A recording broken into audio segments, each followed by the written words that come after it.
La caméra d'inspection Tubica Mixel est conçue pour inspecter les réseaux d'assainissement mais également d'eau pluviale. Et ce, de 60 mm jusqu'à 400 mm de diamètre, et elle passe les coups de 90 degrés à partir du diamètre 125. Le jonc est de 60 mètres ou en option en 120 mètres. On va ensuite venir ouvrir son écran, connecter la batterie qui dispose d'une autonomie de 4 heures. On peut également travailler sur secteur. On vient ensuite dévisser la bague. On vient attraper le jonc qu'on va venir insérer en soulevant les poulies. Puis on referme l'ensemble. On vient ensuite serrer la bague qui va permettre de maintenir la fibre dans les poulies qui nous permettront de calculer la distance parcourue qui viendra s'afficher à l'écran. La caméra est étanche jusqu'à 10 mètres sous l'eau, ce qui équivaut à 2 barres de pression. La tête de caméra Tubica Mixel intègre la technologie FIDO qui permet de maintenir en permanence l'image dans la bonne orientation. L'option sonde permet de détecter la tête de caméra en surface à l'aide d'un localisateur comme le V-Scan ou le V-Loc lorsqu'on a localisé une avarie, un bouchon ou une casse réseau. Le bouton Reset permet à l'aide d'une simple pression de remettre la distance à 0 et le bouton M/FT l'unité de mesure.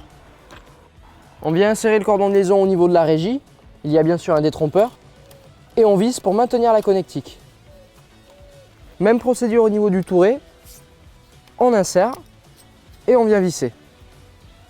On vient retirer le cache, on démarre sa batterie en appuyant sur Power, le niveau de charge s'affiche, puis mise en marche au niveau de la régie vidéo. Le pack comprend 3 centreurs, 90, 140 et 220 mm et celui qui est en inox est en option. On insère au bout de la tête le centreur du diamètre adapté selon la canalisation, puis on vient le visser à l'aide d'un tournevis cruciforme. Puis on vient simplement dérouler sa fibre dans la canalisation. Pour faciliter le déroulement, on va faire ce qu'on appelle de la contre-poussée, autrement dit positionner le touret par-dessus le réseau inspecté et prendre appui dans le côté opposé au niveau du regard. Les rabats d'écran permettent d'éviter la réflexion du soleil en les mettant dans cette position. On peut venir ajuster les réglages de l'écran en appuyant sur Menu, Conf comme configurer pour choisir la ligne, puis bas ou haut pour diminuer ou augmenter la valeur. Ce menu disparaît au bout de 10 secondes où on peut appuyer sur le bouton Menu. Le potentiomètre permet d'ajuster l'intensité des LED, diminuer ou augmenter pour s'adapter au type de canalisation ou au diamètre de réseau. L'enregistrement se fait sur clé USB ou micro SD qu'on vient insérer dans le port associé. Pour accéder à l'interface d'enregistrement, on appuie sur le bouton Vidéo. On peut y naviguer soit à l'aide de la télécommande ou bien du pad situé en bas à droite. On va sur la catégorie Visualiser enregistré et on presse OK pour lancer un enregistrement vidéo. On appuie simplement sur le bouton Photo pour prendre une capture d'écran.